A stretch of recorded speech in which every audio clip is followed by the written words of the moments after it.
এখন আমাদের ধারাবাহিক রুহানি অনুষ্ঠানে কিছু আলোচনা করা হইবে সিরাতাল মুস্তাকিমের আরো এক তথ্য সম্পর্কে। এবং আজকের পর্বে উক্ত উল্লেখকৃত সেই তথ্য হইল প্রত্যেক মানব গোষ্ঠীর জাহিরগত গুনাহ হইতে বাঁচার জন্য আসলে কি উপায়, তাহার সঠিক পরিচয় সম্পর্কে আমাদের আজকের পর্বে দলিল প্রমাণ সহ আধ্যাত্মিক দৃষ্টি অনুসারে এবং দেহতত্ত্বের হিসাব অনুযায়ী কিছু আলোচনা করা হইবে। কারণ উক্ত উল্লেখকৃত সেই মহাকঠিন রুহানি বিষয়কে যদি সঠিকভাবে উপলব্ধি করা যায়, তবে বর্তমান জামানার প্রত্যেক মানব গোষ্ঠীর জাহিরগত গুনাহ হইতে বাঁচার জন্য আসলে কি উপায়, তাহার সঠিক পরিচয় সহ সিরাতাল মুস্তাকিমের হাকিকত সম্পর্কে জামানার প্রত্যেক ব্যক্তি আরো বহু এলেম অর্জন করার জন্য সঠিক রুহানি হিসাব অনুযায়ী এবং বাতিনি তালিম অনুসারে অবশ্যই সক্ষম হইতে পারিবে ইনশাল্লাহ তাআলা।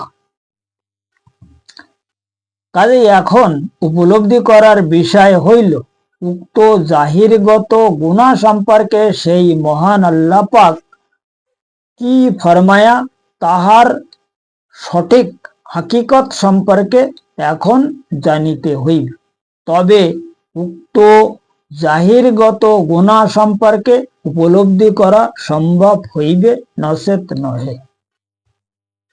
কারণ উক্ত মহাকঠিন সেই রুহানি বিষয়কে সিরাতাল মুস্তাকিমের প্রমাণ সহ সঠিক রুহানি হিসাব অনুযায়ী তাহার ধর্মের বাতিনি রাস্তাকে তিনি ইশারা করিয়া মানব গোষ্ঠীর জাহিরগত গুনাহ হইতে বাঁচার উপায়কে দেহতত্ত্বের হিসাব অনুসারে এবং ইলমে তাসাউফ মতে তাহার সেই লাদুনী শক্তির অনুসন্ধানকে পবিত্র ধর্মের জাহিরগত সংবিধানের মধ্যে ধর্মীয় দলিল হিসাবে তিনি খোদ ইরশাদ ফরমায়া, লিকুল্লি জাআলনা মিনকুম শিরআতাও ওয়া মিনহাজাও। অর্থাৎ সূরা মাইদার 48 নম্বর আয়াতে সেই মহান বারে ইলাহি ইরশাদ ফরমায়া, আমি তোমাদের মুক্তির জন্য আমার সঠিক সাধারণ রাস্তার ব্যবস্থা ফরমায়াছি এবং আমার সেই উক্ত সাধারণ রাস্তার নাম হইল শরীয়ত। কাজেই এখন উক্ত শরীয়ত সম্পর্কে উপলব্ধি করার বিষয় হইল মানব গোষ্ঠীর মুক্তির জন্য সেই মহান আল্লাহ পাকের উক্ত সাধারণ রাস্তা কি এবং তাহার সঠিক পরিচয় সম্পর্কে উপলব্ধি করিতে হইবে। তবে প্রত্যেক মানব গোষ্ঠীর জাহিরগত গুনার বিষয়কে সঠিকভাবে উপলব্ধি করার জন্য প্রত্যেক ব্যক্তি সঠিকভাবে সক্ষম হইতে পারিবে, নচেত আর অন্য কোনো মত অনুযায়ী মানব গোষ্ঠীর জাহিরগত গুনাহ সম্পর্কে মানব গোষ্ঠী উপলব্ধি করা মোটেও সম্ভব নহে। তাই ব্যক্তি যত বড় পাহাড় সমান এলেমদারি কিতাবী বিদ্যার মহাপণ্ডিত হোক না কেন, আর যত প্রকারের ইবাদত বন্দিগিরি করুক না কেন, উক্ত জাহিরগত গুনাহ সম্পর্কে মানব গোষ্ঠীর সঠিকভাবে উপলব্ধি করা আসলে কোনো মতে সম্ভব হইবে না। কাজেই প্রত্যেক মানব গোষ্ঠীর জাহিরগত সেই গুনাহ সম্পর্কে গুনাহ আসলে কাহাকে বলে তাই এখন প্রত্যেক ব্যক্তিকে খুব ভালোভাবে খেয়াল করিয়া মন দিয়ে শুনিতে হইবে। কারণ উক্ত পবিত্র আয়াতে যে শির শব্দকে সেই মহান আল্লাহ পাক ইরশাদ ফরমায়া, তাহার উক্ত পবিত্র শব্দের মানে হইল প্রত্যেক মানব দেহর বিভিন্ন প্রকারের শিরা। যে শিরার মাধ্যমে মানব দেহর সমস্ত রক্ত চলাচল করে। কাজে উক্ত রক্তের সঙ্গে ইবলিস শয়তানের যে নার মিশিয়া রইয়াছে, উক্ত শয়তানের সেই নার হইল মানব গোষ্ঠীর জাহিরগত গুনাহ, যার কারণে সেই মহান নবী পাক সালাতুসালাম তাহার সেই মহা অসীম জবান মোবারকে তিনি দুনিয়ার প্রত্যেক মানব গোষ্ঠীগুণকে সিরাতাল মুস্তাকিমের প্রমাণ সহ ধর্মের বাতিনি রাস্তাকে ইশারা করিয়া এক হাদিসে এরশাদে গ্রামীণ ফরমায়া আশ-শরিআতু আকওয়ালি, অর্থাৎ তিনি এরশাদ ফরমায়া শরিয়াত হইল আমার বাক্য এবং তাহার উক্ত পবিত্র বাক্য হইল সেই মহান আল্লাহ পাকের দিন সম্পর্কে আদেশ নিষেধ, এবং তাহার উক্ত আদেশ নিষেধ হইল হারাম হালাল, জায়েজ নাজায়েজ, পাক পবিত্র, ওযু গোসল, ঢেলা কুলুপ, রুকু সেজদা, নামাজ রোজা হজ জাকাত, ফরজ ওয়াজিব সুন্নাত নফল মুবাহ মুস্তাহাব, মিল্লাদ মাহফিল, সূরা কেরাত, দোয়া মোনাজাত, দান সদকা, কুরবানি ফেতরা, শাদি তালাক, সুন্নতি, আকিকার, দাড়ি টুপি, আতর সুরমা, আরো বহু আইন বিধান ইজমা কেসকে শরিয়াত বলে, যাহা চোখ দ্বারাই দেখিয়া সঠিক আমল করা যায়। কারণ উক্ত পবিত্র হাদিসে যে আক শব্দকে সেই মহান নবী পাক সালাতুসালাম তাহার সেই মহা অসীম জবান মোবারকে তিনি এরশাদে গ্রামীণ ফরমায়া, তাহার উক্ত পবিত্র শব্দের মানে হইল চোখ।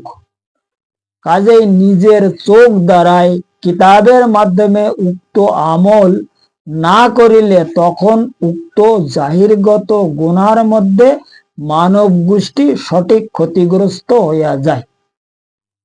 কারণ প্রত্যেক মানব দেহর দিল হইতে 2 ইঞ্চি নিচে ইবলিস শয়তানের একজন আওলাদ হাতির রূপে উপস্থিত রইয়াছে, যাহার মাধ্যমে উক্ত শয়তান মানব গোষ্ঠীকে জাহিরগত গুনার মধ্যে সামিল করিতেছে, যার কারণে উক্ত শয়তানের আওলাদ সম্পর্কে সেই মহান আল্লাহ পাক সূরা ওয়ান-নাসের মধ্যে তিনি খান্নাস নামে এরশাদ ফরমায়া, উক্ত খান্নাসের মাধ্যমে আমাদের প্রত্যেক মানব গোষ্ঠীকে অর্থাৎ আদম সন্তানকে জাহিরগত গুনার মধ্যে সামিল করিতেছে। যে কারণে সেই মহান বারে এলাহি সূরা ওয়ান-নাসের মধ্যে তিনি পরিষ্কার ভাবে ফরমায়া মিন শাররিল ওয়াসওয়াসিল খান্নাস। এই যে খান্নাস, আমাদের যে এই দিল ছাড়া 2 ইঞ্চি দু ইঞ্চি নিচে হাতির রূপে বসে আছে, এবং এর এই যে হাতির এই যে সুর, দিলের ওপরে যে ওয়াল রয়েছে না, ওই ওয়ালের ওপর মুখের ধারে দিয়ে রেখেছে। যখন দিলের মধ্যে রক্ত প্রবেশ করতেছে এক ফোঁটা, ও খান্নাস এক ফোঁটা শয়তানি নার ওই দিলের মধ্যে ওই ওয়াল দিয়ে প্রবেশ করাই দিচ্ছে। এইবারে এই নার আর রক্ত একসঙ্গে যখন দিলের ভিতর থেকে অক্সিজেন হয়ে অর্থাৎ রিফাইন হয়ে বাইরে এসতেছে, তখন এই আমাদের এই যে শয়তানি নার অর্থাৎ যেটা হচ্ছে মানব গোষ্ঠীর জাহিরগত গুনাহ, যে গুনার নাম হইল সগীরা গুনাহ, এই সগীরা গুনাহ ওখান থেকে উৎপত্তি হচ্ছে। কোথার থেকে? আমাদের এই যে নিজ দিলের মধ্যে থেকে। কারণ কি, এই শয়তানের আওলাদ এই যে খান্নাস দিলের বাইরে বসে আছে নিচে, ও এক ফোঁটা করে নার ভিতরে ওই ওয়াল দিয়ে দিচ্ছে, আর শয়তানের খলিফা নফস দিলের মধ্যে বসে আছে। ও কি করতেছে, এই রক্ত আর নারকে সুন্দরভাবে একদম ভেজাল করে দিচ্ছে ওখানতে। এরপরে সাথে সাথে রিফাইন হয়ে ওই রক্ত আমাদের মহাশিরার মাধ্যমে, যে উপশিরা যেটা বলা হয়, যেটা আমাদের এই শরীরে বড় বড় শিরা, এই উপশিরার মাধ্যমে আমাদের শরীরের মধ্যে সাপ্লাই হচ্ছে। এরপরে ওই রক্তের মাধ্যমে জামাদি ফেরেশতা গোশ তৈরি করে দিচ্ছে। যে গোশ আমাদের মানে শরীরের মধ্যে সৃষ্টি, জামাদি ফেরেশতা সৃষ্টি করে দেওয়ার পরে নাবাতি ফেরেশতা ওইটা গোশের গ্রোথ বাড়াই দিচ্ছে। এখন এখানে প্রত্যেক ব্যক্তির খুব ভালোভাবে চিন্তা করার বিষয় এই যে আমরা কিভাবে শয়তানের নারে অর্থাৎ জাহিরগত গুনাহে জর্জরিত আছে। এই জাহিরগত গুনাহ হইতে বাঁচার জন্য সর্বপ্রথমে তো আমাদের এই দিলের ভিতরে যে শয়তানের খলিফা লতিফায় নফস, তার যে গন্তব্যস্থল, ওর গন্তব্যস্থান হইলে এই আমাদের নাভি স্থান। এই নাভি স্থানে নিয়ে যাইতে হবে, কারণ এই আমাদের মানব দেহর যে লতিফায় নফস, এর আসল গন্তব্য স্থান হইল আমাদের নাভি স্থানে। কিন্তু ওরে কি করেছে শয়তান, আমাদের দিলের মধ্যে ঢুকাইয়ে ওই নার আর রক্ত একসঙ্গে ভেজাল করতেছে। আর ওখানে এই জন্যই ঢুকাই রেখেছে যে আমাদের দিলের মধ্যে যে ইনসানি রূহ আছে লতিফায় কলব, ও যেন আল্লাহর ক্রন্দন করিতে না পারে, ও যেন কোনো ইবাদত বন্দিগিরি করিতে না পারে। যে কারণে ওরে দাবাই রাখার জন্য ওর মধ্যে ঢুকাই রেখেছে। এ হইল শয়তান তার মাস্টার প্ল্যানিং ভাবে আমাদের ভিতরে গুনাহ সৃষ্টি করতেছে। তাই এই গুনাহ থেকে বাঁচার জন্য এই এই শয়তানের যে জাল, এই যে আমাদের সিনার উপরে জাল তো আলাদা দিয়ে রেখেছে, লতিফায় নফসের ভিতরে ঢুকিয়ে রেখেছে। তারপরে নফসের ঢুকানোর পরও বাইরে আওলাদ একটা রেখে দিয়েছে খান্নাস। এইসব সারে বিভিন্ন বিষয় হইতে আমাদের উদ্ধার হওয়ার জন্য সেই মহান আল্লাহ পাক পরিষ্কার ভাবে ইরশাদ ফরমায়া, ওয়ামাই ইউমিন বিল্লাহি ইয়া হাদি কলবাহু, অর্থাৎ তিনি ফরমায়া যে তোমরা আমার সঠিক জাতের ওসিলায় আমার প্রতি ঈমান স্থাপন করো, দেখো আমি তোমাদের কিভাবে হেদায়েত করিতেছি। এখন কিভাবে হেদায়েত করে তিনি, যখন তাহার সঠিক জাতের ওসিলায় আমরা তাহার প্রতি ঈমান স্থাপন করিতে পারি, অর্থাৎ ওনার যে জাত, ওনার যে সঠিক জাত, ওই জাতের হুকুম আহকাম আমরা মানিয়া চলিতে পারি, তখন ওই জাত কি করে, আমাদের সিনার উপরে যে 1,80,000 শয়তানি জাল আছে, এটা পরিষ্কার ভাবে তার কিমিয়া শক্তির মাধ্যমে আল্লাহ পাক তাহাকে যে কিমিয়া শক্তি প্রদান ফরমায়া, ওই কিমিয়া শক্তির মাধ্যমে এই জালগুলো সে কেটে একদম সাফ করে দেয়। এইবার এই জাল যখন সাফ হয় তখন কি হয়, ওই ব্যক্তিকে ওই যিনি ওনার যিনি ওসিলা, ওনার যিনি যাহাকে তিনি ওস্তাদ বানাইছে, যার ওসিলায় তিনি এই জাল কাটিতে সক্ষম হয়েছে, উনি তখন ইসমে আজম জিকির শিখাই দেয় যে বেটা তুমি এই জিকির করো, এই জিকিরে তোমার উপকার হবে। এখন যখন ও মুখ জবানি এই জিকির শুরু করে, তখন এই জিকিরের মাধ্যমে আল্লাহ পাকের সেপাতি নূর সৃষ্টি হয়। এইবার ওই নূর কি হয়, ডাইরেক্ট দিলের মধ্যে প্রবেশ করে। কারণ দিলের মধ্যে প্রবেশ করার কারণ হচ্ছে কি, মানে জাল তো প্রথমে কেটে দিয়েছে, আর লতিফায় নফসের কামেল মুর্শিদ অ্যারেস্ট করিয়া তার নিজের গন্তব্য স্থানে অর্থাৎ আমাদের নাভি স্থানে নিয়ে ওখানে চারিধারে একটা নূরের গোলা লাগাই দিলি, ও নফস ওর মধ্যে বন্দি, মানে লকাবের মধ্যে বন্ধ থাকে, ও আর বাইরে বেরোতে পারে না। কারণ এই যে আমাদের যে লতিফায় নফস, এ হইল কাউমে জিন্নাত। এই জিন জাতি হচ্ছে আগুনের সৃষ্টি, এদের খোরাক হইল নার। এরা নূরের, আল্লাহ নূরের কোনো তাপ নিতে পারে, যে কারণে ওই যে নূরের গোলা ওখানে এইভাবে লাগাই দেওয়া হয়, ও নূরের ওই ওই গোলার বাইরে ও আর বাইরে পারে না। এই সময় এই ব্যক্তি যখন নফস তো দ্বারা বন্দি, এরপরে ও নিজে জিকির করতেছে, আর ওই জিকিরে সেপাতে নূর সৃষ্টি হচ্ছে। ওই নূর তখন কি হয়, আমাদের দিলের মধ্যে প্রবেশ করে। দিলের মধ্যে নূর যখন প্রবেশ করে তখন ওখানে যে মাকলুক আছে তা যার নাম হইল লতিফায় কলব, তখন ও এই খোরাক ও পেয়ে যায়। এইবার ওই খোরাক পাওয়ার পরে ও তখন সবাল হওয়ার পরে ওরে তখন মুর্শিদ ইসমে আজমের লোকমা দেয়। দেওয়ার পরে ও খুব ইসমে আজম জিকির করা ও শুরু করে। এখন ও মুখ জবানে জিকির করতেছে, ওদের ভিতরে লতিফায় কলব জিকির করতেছে। এই দুই জিকিরে যখন নূর প্রচন্ড ভাবে ওই দিলের মধ্যে সৃষ্টি হচ্ছে, আর ওই যখন দিলের ভিতরে রক্ত প্রবেশ করতেছে, ওই রক্তের সঙ্গে এই নূর আর মানে রক্ত একসঙ্গে রিফাইন হচ্ছে।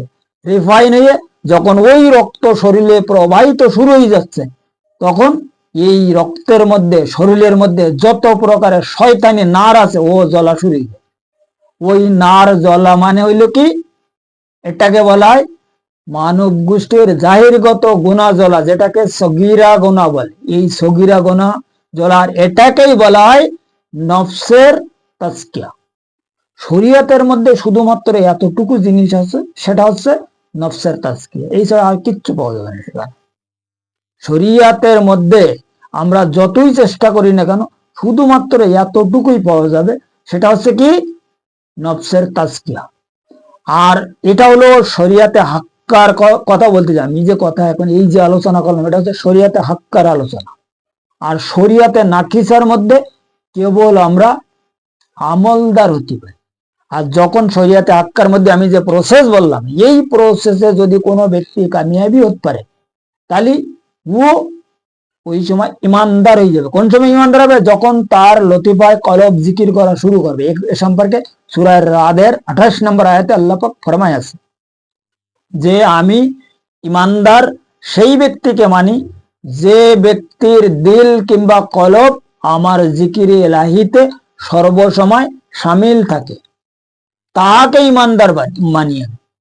এখন এই ওই আয়াতের মধ্যে আপনারা দেখবেন ওখানে বলা আছে তাত্মা। তাত্মা মানে শান্তি।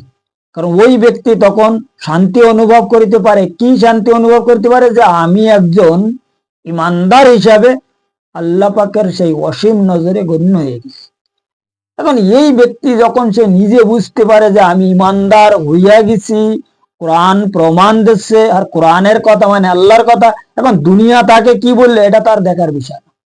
কারণ তার জবান বন্ধ অবস্থায় সে বুঝতে পেরেছে যে তার ভিতরের থেকে আল্লাহ জিকিরে ইসমে আজম চালু হয়ে গেছে। এখন এই জিকিরে ইসমে আজম চালু হওয়ার পরে এই বডির দরকার। কারোর কলবি জিকির চালু হওয়ার পরে ওই বান্দা যদি মরিয়ে যায় তাতে কোনো অসুবিধা নেই, কারণ এখান থেকে শেষ বিচার দিবস পর্যন্ত ওই কলব জিকির করিতেই থাকবে। আর যত নূর সৃষ্টি হবে সমস্ত নূর তার আমল নামায় জোড়া হবে। কিন্তু যদি কলব সবাল না হয়, দিল শয়তানের কবজায় পড়ে থাকে, লতিফায় নফস ওর মধ্যে ঢুকে থাকে, খান্নাস আমাদেরকে বিভিন্ন যন্ত্রণা দিতে থাকে, আমরা যদি খান্নাস মুক্তি না হতে পারি তাহলে কি হবে? লাস্টে যাইয়ে ইয়ানফসি ইয়ানফসি ইয়ানফসি করতে হবে। এই হলো লতিফায় নফসকে কামিয়াবি করার বা নিজে কামিয়াবি হবার এবং ইমানদার হবার একমাত্র উপায়। এ কোরআন এবং হাদিস পরিষ্কার ভাবে দলিল সহ যদি কেউ এই ব্যাপারটা দেখতে চায় দেখতে পারবে। আমি এই সমস্ত কথা আমার মন গড়া আমি ঘরে বসিয়ে বানাই বলতেছি না, কোরআন হাদিসের মধ্যে যেটা আছে সেটাই বলা হচ্ছে। এই হলো মানব গোষ্ঠীর জাহিরগত গুনাহ জ্বলার একমাত্র উপায়, বা গুনার থেকে মুক্তি পাওয়ার, মাপ হইবার এই হইলো একমাত্র উপায়। আর গুনাহ, মানব গোষ্ঠীর গুনাহ ওখান থেকে সৃষ্টি হচ্ছে। এই লতিফায় নফস আর খান্নাস এই দুনো মিলে আমাদেরকে জাহিরগত গুনায় সামিল করে করাই দিচ্ছে। আমরা মনে করতেছি, আমরা যারা সাধারণ লোক ইবাদত বন্দেগী, নামাজ রোজা হজ যাকাত কলমা কালাম জিকির আজগার করতেছি, আমরা মনে করতেছি যে আমরা এত কিছু ইবাদত বন্দেগী করতেছি, এত কিছু সবকিছু আল্লাহর বিধান অনুযায়ী কিতাবের মধ্যে যা আছে সবগুলো আমরা কিন্তু তো আমল করতেছি পূর্ণ অঙ্গ, কিন্তু আমরা তো একদম পুরো ইমানদার হয়ে গেছি, আমরা আমাদের কোনো চিন্তা নেই, আমরা নো চিন্তা ডু ফুর্তি। এই যে ব্যাপারটা আমি বললাম, এটা একটু মাথার মধ্যে যদি কারোর ঢোকে, কারোর কম্পিউটার একটু ভালোভাবে ওয়াশ করে সে এটা একটু জাস্টিফাই করার, বোঝার, গবেষণা করার চিন্তা ভাবনা করে, তখন ওই ব্যক্তি ভালোভাবে বুঝিতে সক্ষম হইবে যে তাদের এই আমল, এই যে ইবাদত বন্দিগিরি আসলে কি হচ্ছে। কারণ এই ব্যাপারেও হুজুরে আকরাম সাল্লাল্লাহু সাল্লাম পরিষ্কার ভাবে এক হাদিসে গ্রামীণ ফরমায়া যে তোমরা যতক্ষণ পর্যন্ত বাতিনি ইবাদত করিতে সক্ষম না হবা ততক্ষণ পর্যন্ত তোমাদের জাহিরি কোনো ইবাদত কবুল হবে না। ওয়াতাজদিকুম বিল কলব, আর ইকরারুম বিল লিসান হইল ইয়ে শরীয়তে নাকিসার ইবাদত, যে ইবাদতের মাধ্যমে আমরা কেবল আমলদার হতে পারি। এখানে তো ইমানদার কোনো মতে হওয়া যাবে না। ইমানদার হওয়ার জন্য শরিয়াতে হাক্কার মধ্যে যেতে হবে, আর শরিয়াতে হাক্কার যে ইবাদত এটা হলো কলবি ইবাদত। তাই উনি এই হাদিসে পরিষ্কার ভাবে মানে গ্রামীণ ফরমায়া ওয়াতাজদিকুম বিল কলব, এই কলবি ইবাদতের মধ্যে যদি বাবা আমরা শামিল হতে পারি, তখনই আমাদের এই শরীরের মধ্যে যে গুনার যে ফাংশন, আমরা জাহিরগত গুনায় কিভাবে জর্জরিত, এই সারে বিষয় আমরা একটা সাকসেসফুল হতে পারবো। নচেত এই কেবল আমরা নিজেরা যে ইবাদত বন্দিগিরি করতেছি আর যে জাল নিয়ে আমরা দৌড়ি করতেছি, এই তো করতেই আছি, আমরা একটা মনে করতেছি আমরা একটা বিশাল একটা কিছু হয়ে গেছি। বাবা এত সোজা জিনিস না, এত সহজ জিনিস না। এখানে শয়তান হচ্ছে মক্করবাজ, সে মক্করি এলেম রাখে, সে যে কোন কায়দায় আমাদের এই গুনার মধ্যে সামিল করাচ্ছে আমরা বিলকুল জানি না। কারণ কি গুনাহ কি জিনিস আমরা এটাই জানি না, নেকি কি জিনিস এটাই আমরা জানি না। এখন এর আগের পর্বে আমি বলেছি গুনাহ আর নেকি কি, এটা মানুষের একদম ভালোভাবে অক্ষরে অক্ষরে চেনাই দিছি। এরপরে যদি মানুষ না চিনতে চায়, না বুঝতে চায়, তাদের ব্যাপার। এখন এই যে মানে গুনার যে হিস্টোরি, আমরা যে আমাদের যে মানে আমরা যেটা কি বলি, এটা পাপ গুনাহ ইত্যাদি যাই কিছু বলি, বলি যাই কিছু বলি না কেন, এর একটাই মানে রূপরেখা হইলো শয়তানের নার। এখন এই শয়তানের নার যদি আমরা বন্ধ না করিতে পারি, তা আমরা জাহিরগত গুনাহ হইতে মুক্তি পাওয়ার কোন প্রকারের আমরা আশা রাখি না। তাই যত প্রকারের ইবাদত বন্দেগী আমরা করি না কেন, কারণ এই ইবাদত হযরত ইমাম আবু হানিফা রহমাতুল্লাহ আলাইহি, যিনি 99 বার আল্লাহর দিদার করেছে, তিনি খোদ 40 বছর তালাক এই ঈশান নামাজের উজুই ফজরের নামাজ আদায় করেছে। কিন্তু লাস্টে সে যখন এই ব্যাপারটা ভালোভাবে বুঝলো, তখন ইমাম মুসা কাজিম রহমতুল্লাহ আলাইহির মানে হাতে যাইয়া বায়াত গ্রহণ করিয়া এই সুফি মত অবলম্বন করে শরীয়তে হাক্কার ইবাদত শুরু করিলেন।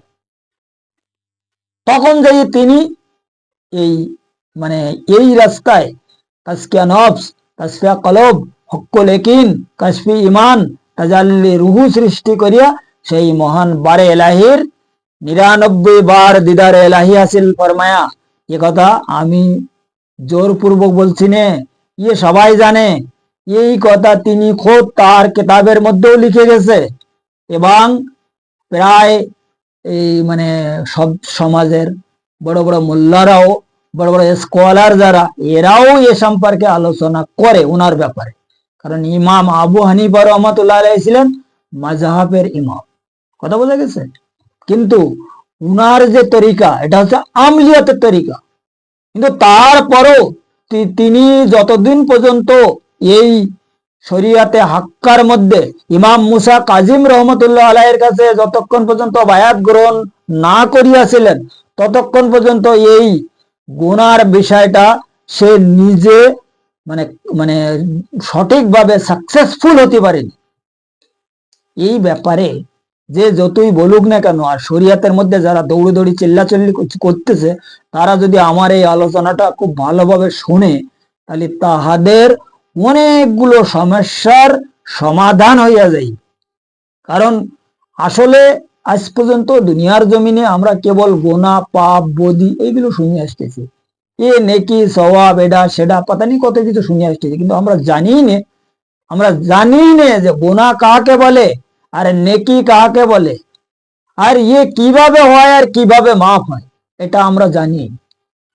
এখন এই ব্যাপারে, এই গুনাহ আর নেকির ব্যাপারে মোটামুটি একটা সুন্দর আলোচনা করে দেওয়া হলো। যদি কেউ এই ব্যাপারটা বোঝার চিন্তা ভাবনা করে বা এটা নিয়ে কেউ রিসার্চ গবেষণা করে, তখন ইনশাল্লাহ সে কোরআন, হাদিস অর্থাৎ দলিল প্রমাণ সহ বুঝিতে সক্ষম হইবে যে এই গুনাহ কিভাবে হয়, জাহিরগত গুনাহ কাহাকে বলে, সগীরা গুনাহ। আমরা সগীরা গুনাহ তো সারা জীবনভর করি আসতেছি, কিন্তু সগীরা গুনাহটা কি এটাই আমরা জানি। কিভাবে হয়, সগীরা গুনাহর অর্থ কি? সগীরা গুনাহ তো আমরা খুব বলি, এটা নাম সগীরা গুনাহ। কবিরা গুনাহ তো আরো বড় গুনাহ, এ সম্পর্কে পরে আলোচনা করা হইবে ইনশাআল্লাহ তাআলা। কবিরা গুনাহর বিষয়টা আরো কঠিন। কবিরা গুনাহর বিষয়টা এখন আজকে এই প্রসঙ্গে এই প্রোগ্রামে আলোচনা করা সম্ভব না। এর পরের প্রোগ্রামে ইনশাআল্লাহ তাআলা এই মতলব কি কয় এটারে কবিরা গুনাহ সম্পর্কে কিছু কথা ইনশাআল্লাহ আলোচনা করা হইবে। যাই হোক, আজকের আলোচনা মানে এই কি কয় আজকের আমাদের যে আলোচনার যে টপিক, সেটা হইলো কি মানব গোষ্ঠীর জাহিরগত গুনাহ হইতে বাঁচার জন্য আসলে কি উপায়, এই ব্যাপারে সামান্য কিছু রুহানি আলোচনা করা হইল। এবং এটাও সিরাতাল মুস্তাকিমের এক বিশাল বড় তথ্য। কারণ ওই ইবাদত, ওই প্রার্থনা, যাই কিছু আমরা করি না কেন, সিরাতাল মুস্তাকিমের হিসাব অনুযায়ী তরিকা মতে যদি করা যায়, ওই ইবাদত আমাদেরকে কাজে আসিবে, গণ্য হইবে। কারণ এই ইবাদতের আমরা যতই জাহির ইবাদত করি, বাতিন ইবাদত করি, যাই কিছু করি না কেন, ইবাদত কবুল হবার মূল বস্তু হইল আমাদের দিল। এখন এই দিল যদি পাক পবিত্র হয়, সাফ সুতর করা যায়, তখন সারে ইবাদত কবুল হবে।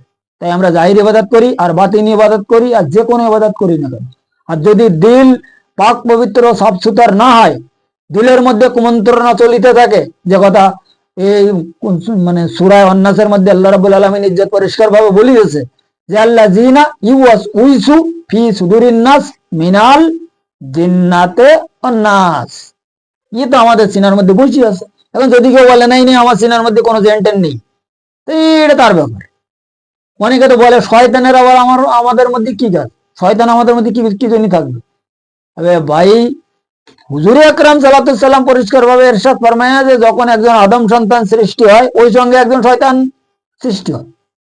তো এখন যদি কেউ বলে যে শয়তানের আমাদের কি কাজ, শয়তান আমাদের মধ্যে কি করতে আসবে, আমরা শয়তান আমাদের কিভাবে বিভ্রান্ত করবে, তো তার দিমাগের মস্তিষ্ক যে কি কয় এটা বিমারি, মস্তিষ্ক যে রোগ, এটা চিকিৎসা করার আসলে মানুষের কোনো ব্যবস্থা নেই।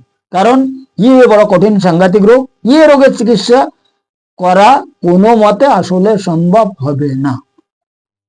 কারণ এখানে আমাদের বুঝতে হবে জিনিসটা, যদি শয়তানের যে কি কয় এটারে খলিফা বা শয়তানের যে মানে গেদ গোষ্ঠী আওলাদ ফরজন্দ আমাদের সিনার মধ্যে না থাকতো, তো কোরআন শরীফে আল্লাহ রাব্বুল আলামিন ইজ্জত কি জন্য করবে? জিনিসটা তো বোঝার বিষয় না। হুজুর আকরাম সাল্লাল্লাহু আলাইহি সাল্লাম হাদিস শরীফে আমাদের হুঁশিয়ার কি জন্য, সতর্ক কি জন্য করিয়েছে, কি কারণে আমাদের এই সমস্ত ব্যাপারে তিনি এত তাগিদ ফরমায়া।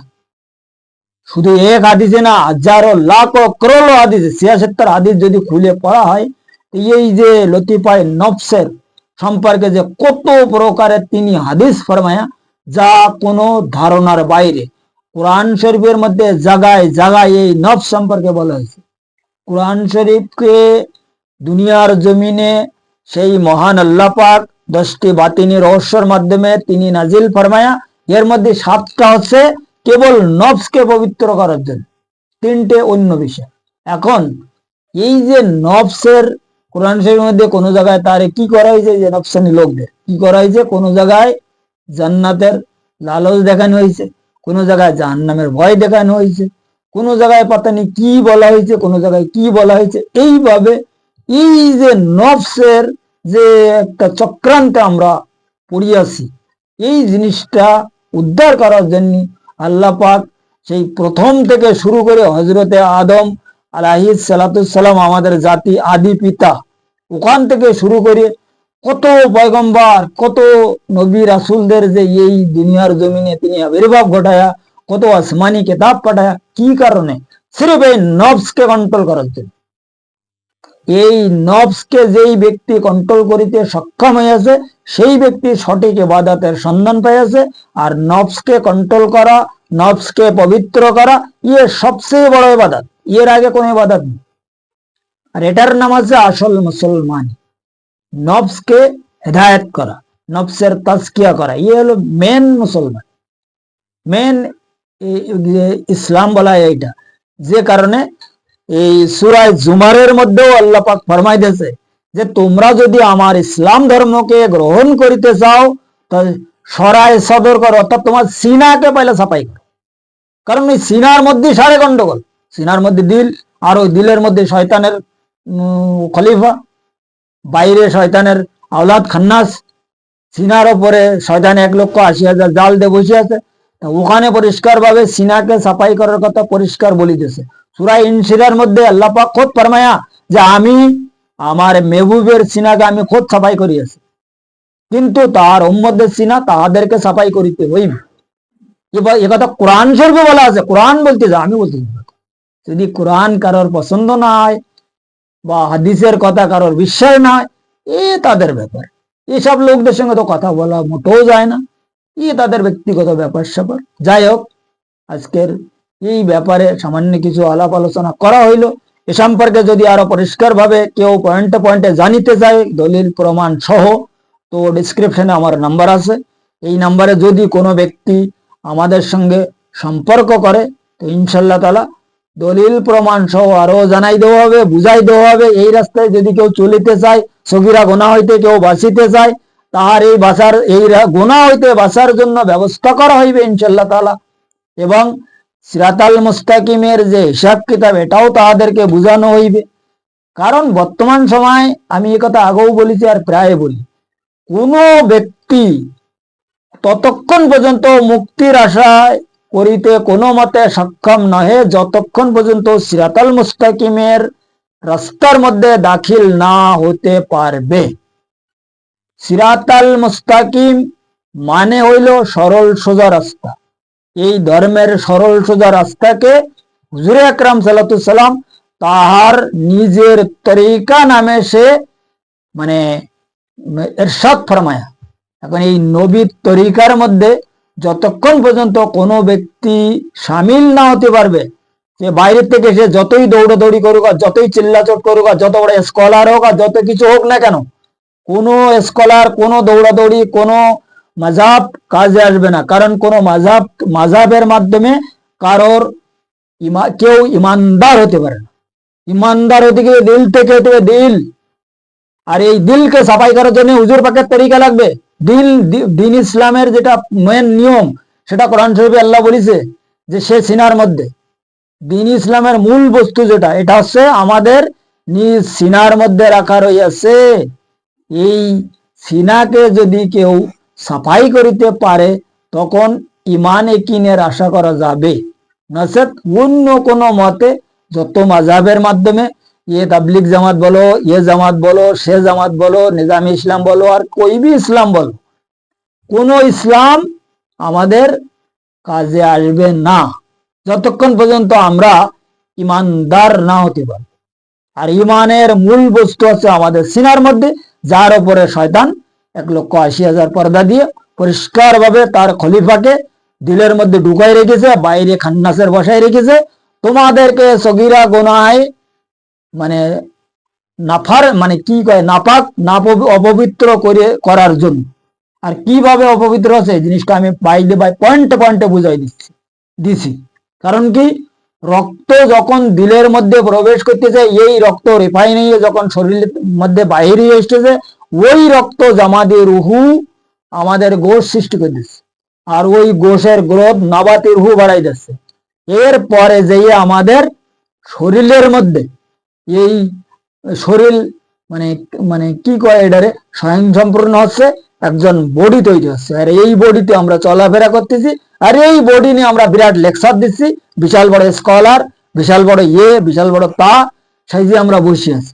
কিন্তু এই বডির মধ্যে যে কি সমস্যা আছে, আল্লাহ পাকের কি আমানাত রাখা রয়েছে, আল্লাহ আমাদেরকে কিভাবে কি প্রদান ফরমায়া, এই সব সম্পর্কে আমরা কোনো খোঁজ খবর রাখিনি। আমরা বিরাট হজ নসিহত করে যাচ্ছি, কত কিছু করে যাচ্ছি বাবা। এই হলো মেন বিষয়। এই ব্যাপারে যদি আমার এই সিরাতাল মুস্তাকিমের মিশনের সঙ্গে যে সমস্ত লোক জুড়িয়ে আছে, যারা এখান থেকে কিছু কিছু উপকৃত হচ্ছে, তাদের সঙ্গে যদি মানুষ কিছু সম্পর্ক করে, ওখান থেকেও আরো বহু কিছু উপকৃত হতে পারিবে ইনশাআল্লাহ তাআলা, এতে কোনো সন্দেহ নেই। যাই হোক, আজকের আলোচনা এই পর্যন্ত রাখা হইল। আগামী পর্বে সিরাতাল মুস্তাকিমের আরো অন্যান্য বিষয় কিছু আলোচনা অবশ্যই করা হইবে, যদি আমার মুর্শিদ মাওলা তাহার নিজ গুণে আমার প্রতি দয়া ফরমায়।